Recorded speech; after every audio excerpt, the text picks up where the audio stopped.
Te matan.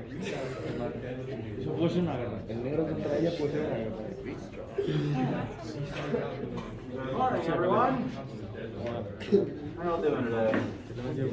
At least one thumbs up. Good to see. Another. All right. Losing my train of thought already. I'm still undergoing some technical difficulties with my computer. I apologize. This is currently the one screen and it's blank. But we'll make it work. I'm getting it fixed. Hopefully, the repairs should be finished this week. Today, we're going to go over some more. Well, one, I'm going to hopefully show everyone everything they need to get signed up for the Achieve service online, which is where we're going to be doing our homework. And then we're going to start with some physics basics, talk about the scientific method, as we are contractually obligated to do, and begin reviewing metric units and algebra. Questions before we get started? Okay. In that case,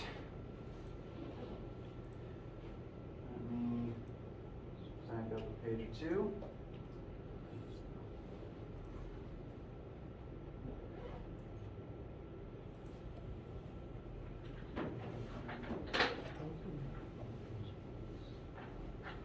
So, as a refresher, all of this class's homework and quizzes are going to be done through an online service called Achieve through Macmillan Learning. Link is up there, achieve.macmillanlearning.com/courses.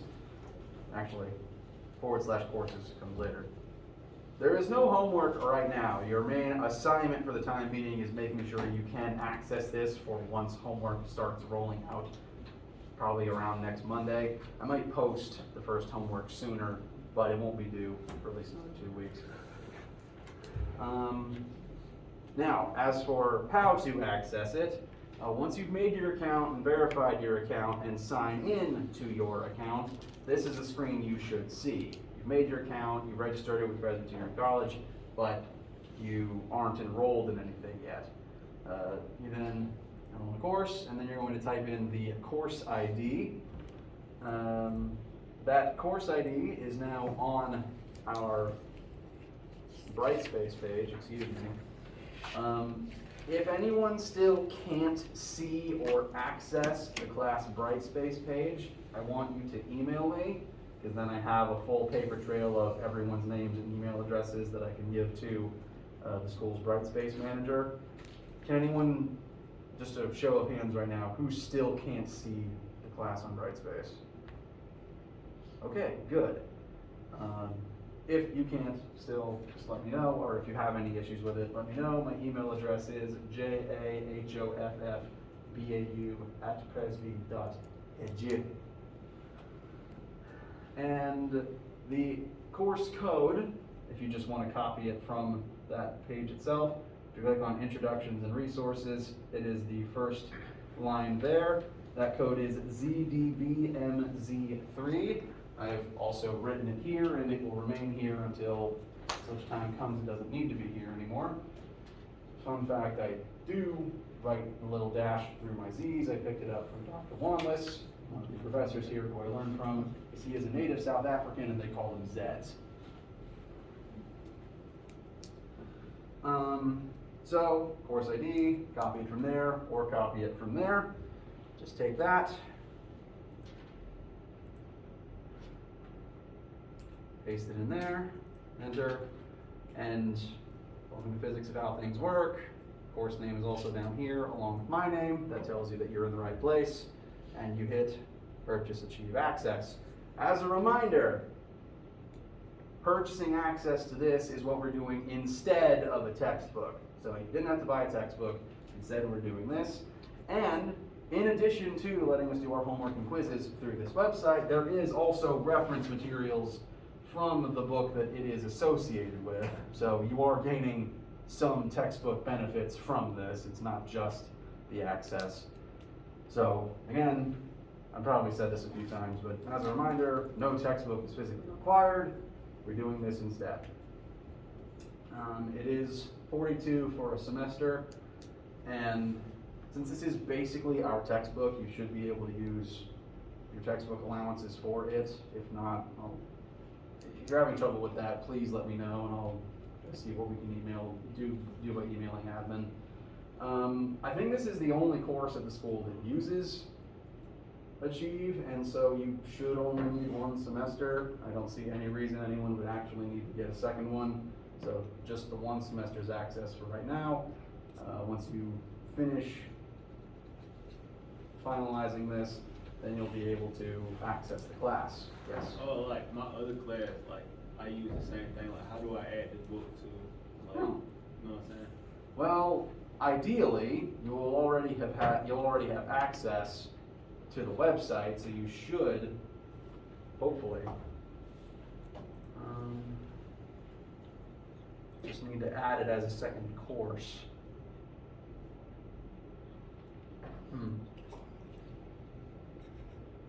I have not encountered that, actually. I would assume you could register with more than one class. If not, I will try to help navigate that with you if you need. Any other questions about this for the time being? Okay. As a reminder, there's no homework posted there yet, so when you log in, there won't be anything there to see yet, but it will look something like this. Your assignments will be listed here once I start uploading them.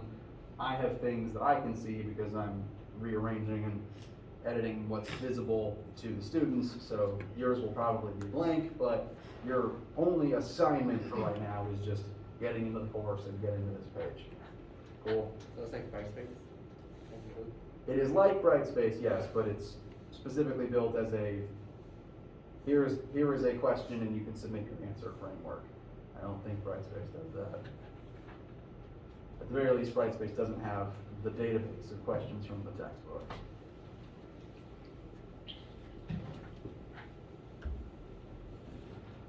All right.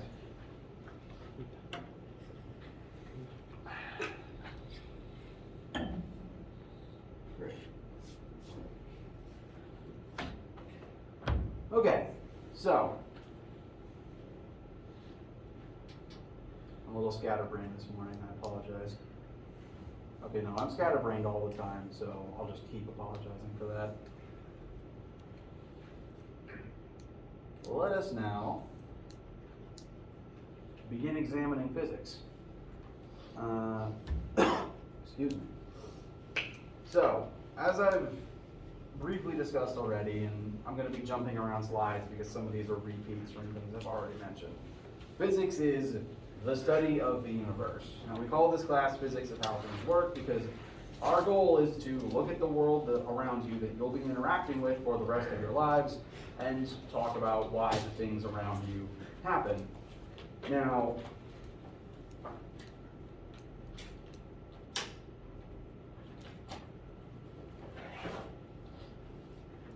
physicists, I am a physicist, so I am biased in the statement I am about to make.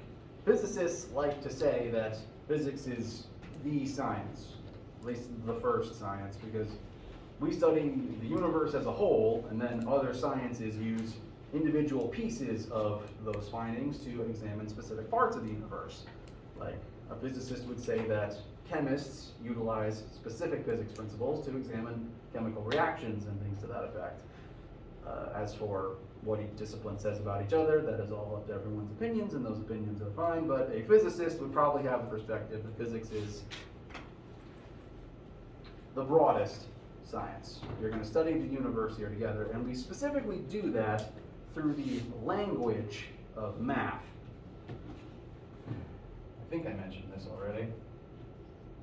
But every single formula that we're going to interact with can be read not just as an algebra formula, but also in words. It tells a story. Force equals mass times acceleration. To make a mass move, you have to push it. And so all of our formulas are going to themselves, in words and numbers, explain some part of the universe. And our math questions are going to be rearranging those formulas, stringing various ones together to tell a story, kind of, to step through the logic of this happens, and then this happens because this happens. I like to think of all the algebra problems we're going to be going through this semester as puzzles. Now, whether or not you like logic puzzles is entirely up to you, but I enjoy them, which is why I do this for a living. And so, every formula is a tool. It's itself a little story, a little puzzle, and you can use those tools to solve a bunch of different situations depending on how you rearrange them and how you combine them. And that's going to be what we're doing together in class and doing on our assignments together. Using this and others to try to explain what goes on around us. I've shown you this one already, skipping around a little bit. These notes are available on Brightspace, so I do encourage you to thumb through them from time to time if you need a refresher. Tips about, and I'll remind you as we're going through sample questions, my usual recommended order for how to tackle them. Start going through that specifically as we start doing some word problems together. But first, you've probably had to deal with this every single time you've taken a science class, and for that I apologize, but we are contractually obligated to discuss the scientific method, at least briefly. Because as physics is science, we have to follow the rules of science. A very wise and funny man once said that the only difference between science and messing around is you have to write everything down for science. You can blow up as many toilets as you want, and as long as you record all of your data and findings, you're technically a scientist. Congratulations. And the scientific method is just the order that we go through to write everything down, to make sure that we are doing science while we are also blowing things up. Now, brief piece of disclosure that you might not have been told before. Science and the scientific method were invented by humans. We study the universe around us, and we didn't create this universe, we just live in it and we're observing it. So the universe is going to do what the universe does. What we call science, what we call our laws of physics, aren't actually that direct truth. The laws of physics as humans wrote them are observations. They're our best guess.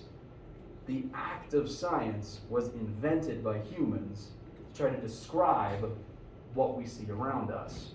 And the way the order of operations goes reflects this. Let's start at the beginning. To do science, one must first observe something happen and then ask a question. Why? Rather famously, at least the story goes, that Sir Isaac Newton watched something fall. It probably hit him on the head, and he asked that same question. And when you have a question, I'm sure a lot of you have several of them on a daily basis, the first thing that you do after that is you look up to see if anyone else has answered it yet. You do research. And frankly, you guys are pretty good at that, because whenever you just ask yourself randomly, well, what's the answer to this thing I've come across, you Google it, and then you can pretty quickly arrive at an answer. That's research. That's science. Congratulations. You're scientists. Do research, see if an answer already exists. If it does, you've answered your question. If it doesn't, then you have to answer it yourself, and that's where the experimentation starts. If there isn't an existing answer, you try to come up with one on your own, and that's your hypothesis, which hypothesis is really just a fancy term for your best guess. It's just an idea. Your explanation for why something happened before you've ever taken any data. It's just, well, what if it's this? That's all a hypothesis is. You then go about testing it, doing an experiment, and to have a good hypothesis and a good experiment, you need to, one, collect data from the experiment, because data is what you use to calculate all your answers and to record what actually happened. Without data, there's no science. That's the writing it down part of blowing things up. But, technically speaking, for a good hypothesis and a good experiment, you also need to know the initial conditions of whatever question you're asking, whatever experiment you're performing. In the case of me dropping markers repeatedly, if we start from this point, you can definitively declare and write down, we know where the marker begins, we observe it accelerate, and we know where it ends. For that whole process, you know its initial conditions, you have data for what happened during the experiment, and you can write down very specifically the concluding conditions as well. That's good science. If you don't know the initial conditions, you're technically not doing science. I can come along and find a marker that fell on the ground, but if I didn't witness it falling, I technically don't know where it started. I don't know how it got there. I can guess, well, maybe it fell from above, maybe someone just put it there, maybe it was always there, but you don't know. You can't actually test your hypothesis. It's just a guess. You need to know the initial conditions before your experiment happens, before the change is made. Otherwise, it's not science. But if you know the initial conditions, collect good data, you can use the data to see if it supports your hypothesis. If it doesn't, you revise your hypothesis and you try again. If it does support your hypothesis, you keep doing it again anyway, because you want to double and triple and quintuple check. And eventually, if you keep doing it over and over again and the data still keeps supporting your claim, you want to tell other people, because, at least in my opinion, knowledge is useless if you hoard it. You tell other people will do the same thing. They will also test your hypothesis. And if several scientists over several years keep doing that, keep agreeing with you, your hypothesis will advance to be known as a theory.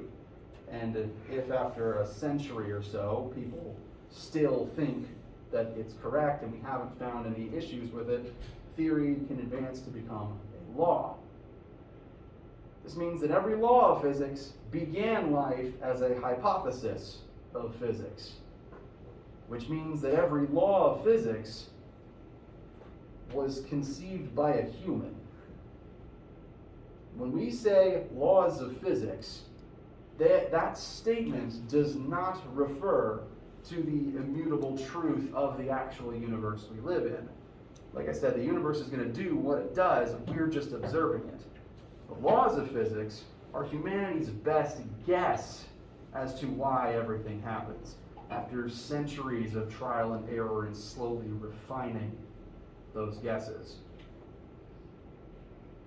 Science, physics, are human-built constructs.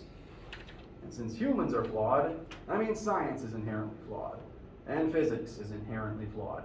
We get things wrong sometimes, and occasionally it takes a couple hundred years to actually fix it. What's the next slide? Okay. If you'll give me a second, I want to tell a brief story about, in my opinion, the most famous time a mistake was made in physics. One that lasted centuries and that affected the planet for quite a while in a pretty weird way.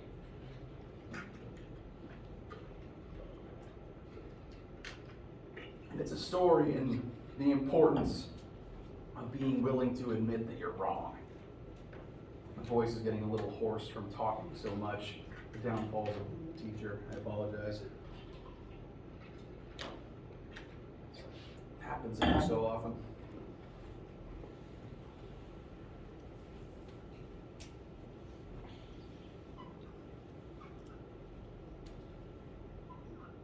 Sir Isaac Newton became famous for all of his work about force and motion, which became the backbone of a lot of Western science for centuries. He was not the first person to ask about gravity. He was not the first person to do work about gravity. People all over the world were asking those questions for centuries, but at least in Europe, he's the one who got famous for it. And so Newton's work, all of his stuff, from this formula on to things about momentum, et cetera, became the backbone for how physicists looked at motion and force for centuries.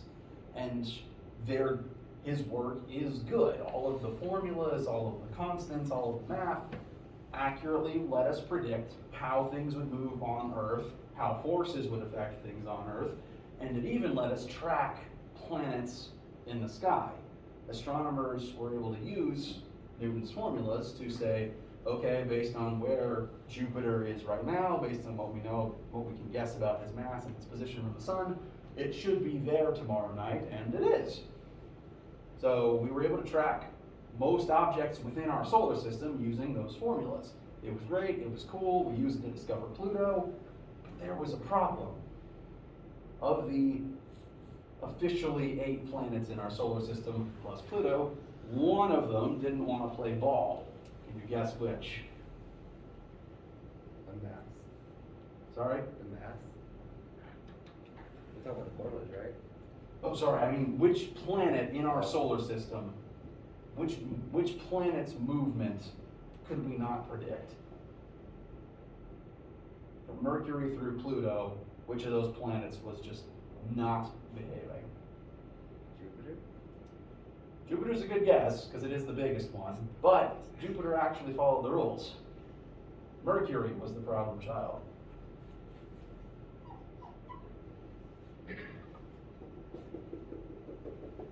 Because it's the smallest and the fastest.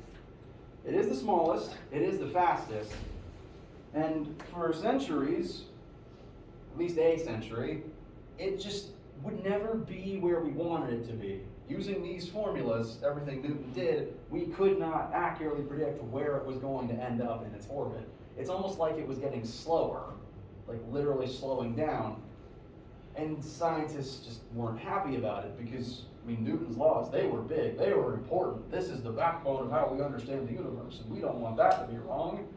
So rather than admit there was a flaw and try to fix it, they decided, no, this is correct. There has to be something else. So they did some math, and they figured, okay, Newton's formulas work if there's secretly an extra mystery planet. An extra planet on the other side of the sun whose gravity is affecting Mercury's orbit. That's the only way that Newton's math works here, so that has to be what's reality. And so this extra planet was added to real star maps for a century. There was no evidence it existed beyond all of this algebra, but they assumed it had to exist. They put it on maps, they put it on the little toy solar systems that you could get. And one of the funny parts is, to keep with the naming convention of most of our planets, they gave it a Roman name, Vulcan, which the creator of Star Trek, Gene Roddenberry, borrowed when he created Spock's homeworld in the story. So, planet Vulcan existed, except that it doesn't.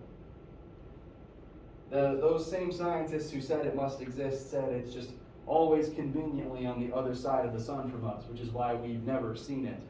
So eventually, when we got really good telescopes that could look behind the sun, no planet Vulcan. It doesn't exist. It never existed. Yes? Like when did, when did they think like that existed? Like what time period? Say again, sorry? Like what time period did they like think that other planet existed? It's like 1800s or something. I need to double check this. We can do this together. I feel as though around 1900, they were still making physical dioramas that had planet Vulcan in them.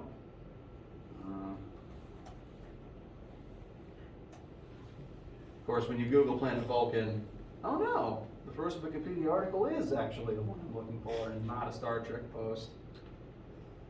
19th century astronomers, so within 200 years from the present day, several searches were done for Vulcan, but no such planet was confirmed to exist until 1915 when Einstein's work disproved its existence. So within the last century. Well, actually, oh, I'm old. A century ago was 1922.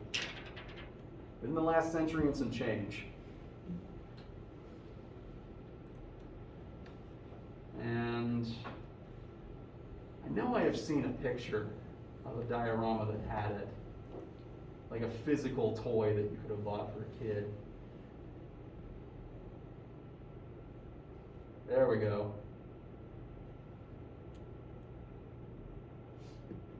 Earth, Venus, Mercury. I can't see it. I know for a fact that I've seen one that had that extra planet on it though. And they sold stuff like this 100, 200 years ago, specifically that had it. And obviously they were wrong. Oh, here it is. Earth. No, wait, that's Earth. I'll dig up a picture later. Sorry, this is taking longer than I thought. But within the last 125 years, people were thinking this was the case until we finally disproved that it wasn't, which just meant, okay, Newton's wrong. Something's wrong here. The way we view the universe is flawed. And it took until, like the Wikipedia page said, Einstein's work. And Einstein is the one that gave us relativity, famously encapsulated in E equals mc squared, so this formula came from him.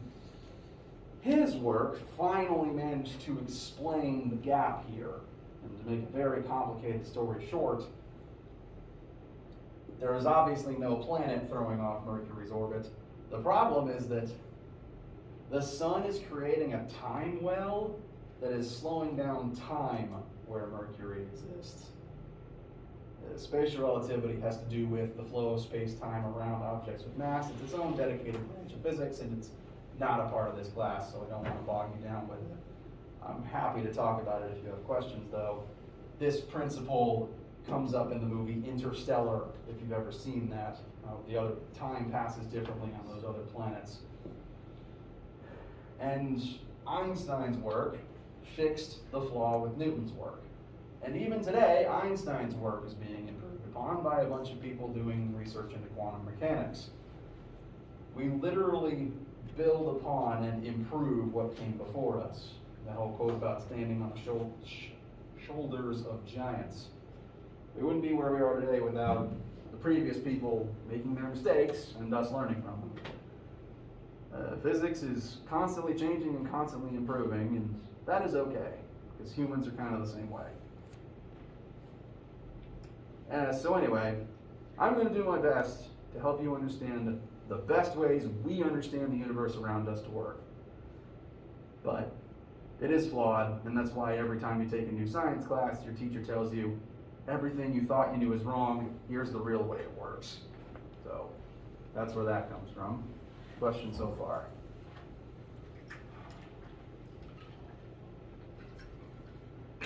All right. Universe is a big, open, mysterious place. And the fact that we don't fully understand it, I find kind of cool at least. It means I'll still have a job for a while. What time is it? Okay, good. We're on schedule. Scientific method. All right. So, we have to employ the scientific method to do science. Namely, the thing we're going to be doing is taking data and making calculations based on that data. In order to take data, you have to measure things. So to start from the very beginning, we need to talk about measurements. You measure things constantly, frankly, especially time. And within this particular class, we are going to measure things using the metric system, and we will be utilizing lots of conversions and also the metric prefixes that you see on screen. Quick poll, I'm just curious. Has anyone in this room never used the metric system before? Okay. Is anyone in this room completely unfamiliar with any of these prefixes? Okay. So, in a while. And that's why we're reviewing them. That's okay. Excuse me. I assume that most of the physical science classes you've had have used the metric system.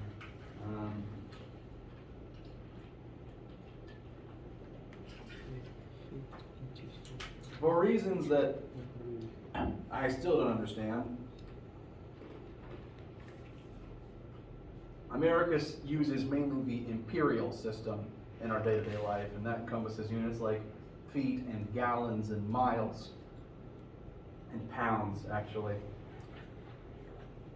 And the metric system is just a different system of measurements that we like to use mainly in most sciences because it converts easily with the prefixes. These are all sections of 10 apart from each other, whereas I can't even remember how many cups are in an ounce or in a gallon. So for this class, we're going to be measuring things primarily in the metric system. And the three most common things to measure in the metric system are meters for length, grams for mass, and liters for volume. Now, length, you can measure it all kinds of different ways, and they're all correct ways to measure length, but the different units exist for different reasons. Inches are very, very small. If I asked you how long your shoe is, it'd be kind of pointless to tell me how many miles long your shoe is. So instead you convert the answer to inches because that answer is more manageable. So all of these convert between each other, and we're going to mainly be converting them into meters because all of our formulas will be designed for meters. Mass is kind of a weird one actually, because at least in the US, we don't really talk about mass all that much. We tend to refer to an object's weight in pounds for the most part, but weight and mass are not the same thing. So I want to go ahead and talk about that up front. Mass is a measurement of how much matter is inside of an object. Weight is the force of gravity acting on that object. Weight can change based on what planet you're on.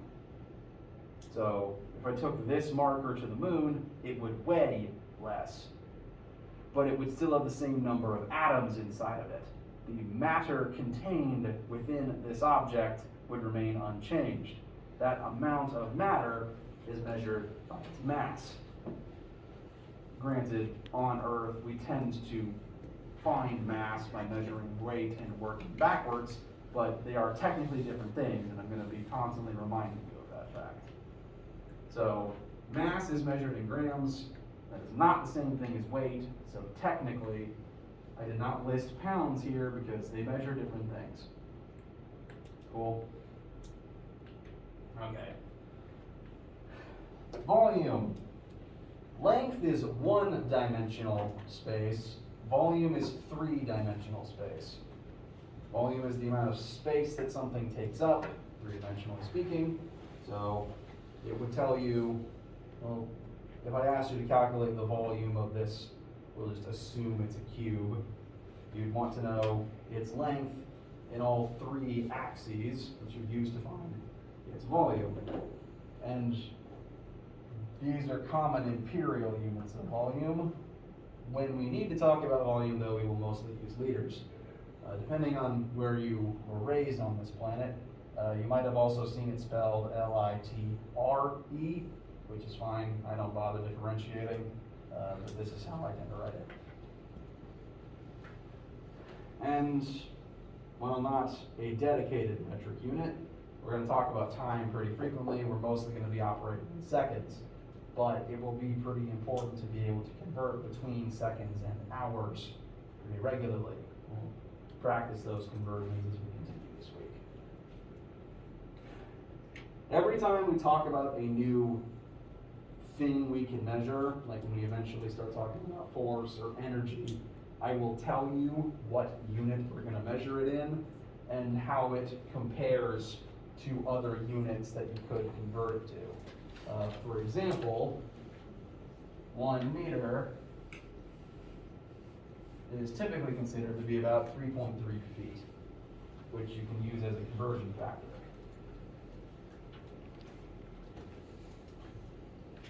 And we'll be practicing those, if not today, then on Friday as we get started with just a little bit of algebra review, and then moving on to length and movement. So, this is primarily what we're going to be measuring, and it is important to refresh ourselves on the metric prefixes that go along with the metric units. Metric system is nice because if you take a unit, so let's just start with meters for example, you can scale it up by factors of 10 if you need a bigger unit, you can scale it down by factors of 10 if you need a smaller unit. And there's loads of metric prefixes that can change what a unit is. The blue line represents the base unit itself. You can make it many, many times bigger, you can make it many, many times smaller. And there's actually more than just these. I know at the very least that there is things bigger than exa as a prefix, because eventually you'll go on to is there. I know yada is one of them if you go big enough. But this is just to give you a sense of scale. The main 7 that you would have used before and that we are going to care about are the ones that make up that old rhyme. It's not even a rhyme actually. King Henry died by drinking chocolate milk. Has anyone not heard that before? Okay. So these are the most common prefixes that we would have ever put on a unit in this class. And frankly, among this list, there's still 3 that never really come up. It's good to remember them. It's good to be able to use the mnemonic to remember them, but realistically, I've never seen a scientist report something to me in decameters, but it's good to remember at least. So the prefixes we will use most often are kilo, which is 1,000 times bigger than base unit, hecta, which is 100 times bigger than base unit, deca, D-E-K-A, which is 10 times bigger than base. Base unit itself lives in the middle here, so if you're, bless you by the way, if you're working with meters, the base meter goes here, and you'd scale it up or down as you step along the chart. Smaller, 10 times smaller specifically than base, is a deci, D-E-C-I. It's inconvenient that they both start with D, deca, and deci, but that's because they share a root word. Like decade, just means 10. 100 times smaller than base is centi, same root word as cent and century, actually, just means 100. And then 1,000 times smaller than base is milli. And when doing conversions, I find it helpful sometimes to just literally write these letters down in order. You don't have to write the full word every time, but if you're ever doing conversions and just get a little stuck and want a visual reminder, feel free to put K-H, D, B, D-C-M somewhere on your page, and you can literally use this to help yourself visually leapfrog to do conversions. For example, let's say we're told something is 1,000 meters long. What is that in kilometers? 1 kilometer is 1,000 times bigger than a meter, which means you need fewer kilometers to represent that number. So if we start at base, We're going to drag our decimal point 1, 2, 3 places to the left, and that's 1 kilometer. 1 kilometer is 1,000 meters. Again, notice as the unit gets bigger, the number of that unit gets smaller to represent the same length.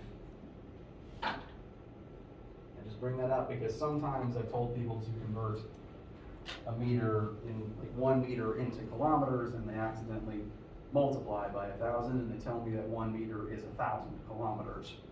So sometimes it helps to keep a visual picture in your head in addition to the leapfrogging. 1 meter, that's not 1,000 kilometers.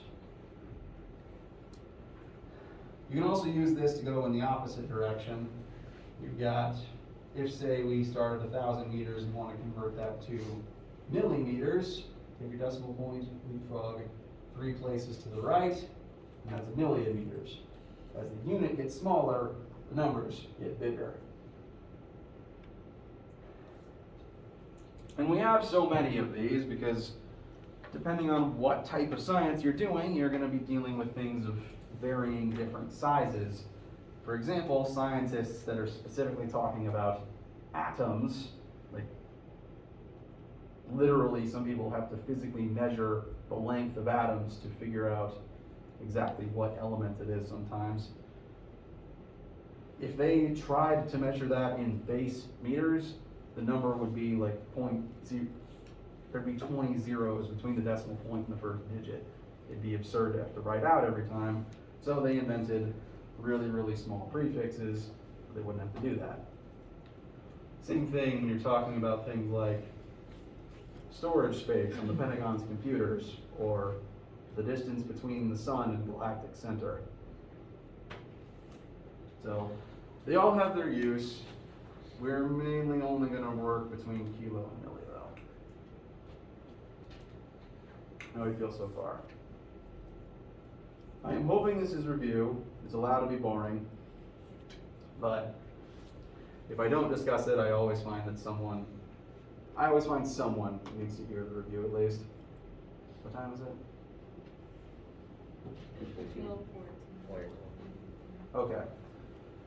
We are right on track. I will probably break in a second, but we've got a couple more minutes.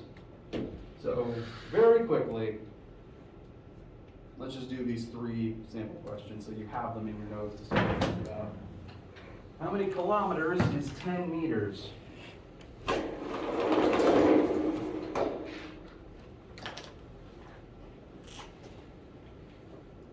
Oh, 0.01. 0.01. Very good. Now, pardon me. However you like to do conversions, if you actually do the multiply by or divide by, or if you draw out the letters and do the leapfrog technique, I don't care what you employ. How you best learn and how you best do math is completely on you, and I will happily grade anything you give me. I'll show both real quick though.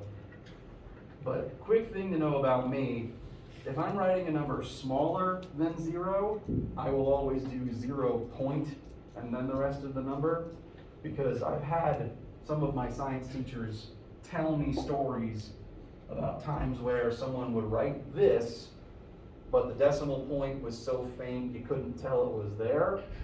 And so someone would input this data into an experiment and something would explode because they would put 1 instead of 0.01. So for me, just so that you know why I do this, I always do 0 point and then the rest of the number, try to make it a little more visually obvious. You don't have to, that's just why I do it.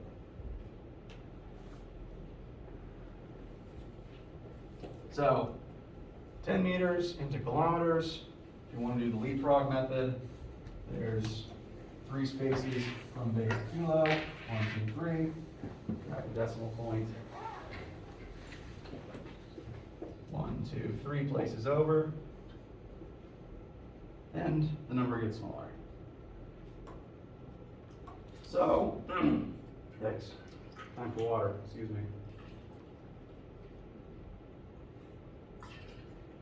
How about 100 centigrams into kilograms? 0.001 kilo. That sounds right. I'm actually having a hard time visualizing it. Going from centi to kilo is 5 hops. 1, 2, 3, 4, 5. Yes, you're absolutely right. 0.001. Again, going from smaller to bigger units, the number gets smaller. The opposite is true going from a bigger unit to a smaller unit. How many milliliters are in 1,000 kiloliters? I put 10 to the 9th power. 10 to the 9th power, very good. If you did leapfrog, you'd want to jump 6 places to the right. You could get the same effect by multiplying by 1,000,000 actually, because it's 1,000 from kilo to base and then 1,000 more from base to milli. So the full thing looks like this. And we will review scientific notation this week as well, and the many different ways that can be written. But you could also describe it like that. We will review this and some more conversions and some more algebra stuff on Friday, and then get started with length and motion in one-dimensional space. Questions? All right. Let me know if you guys need anything. Again, email me if you have any trouble with Brightspace or with Achieve. And further reminder, there's still no lab this week. If you have Wednesday lab, you don't need to be here at 1:30. That will start next week. Until I see you again, have a wonderful day.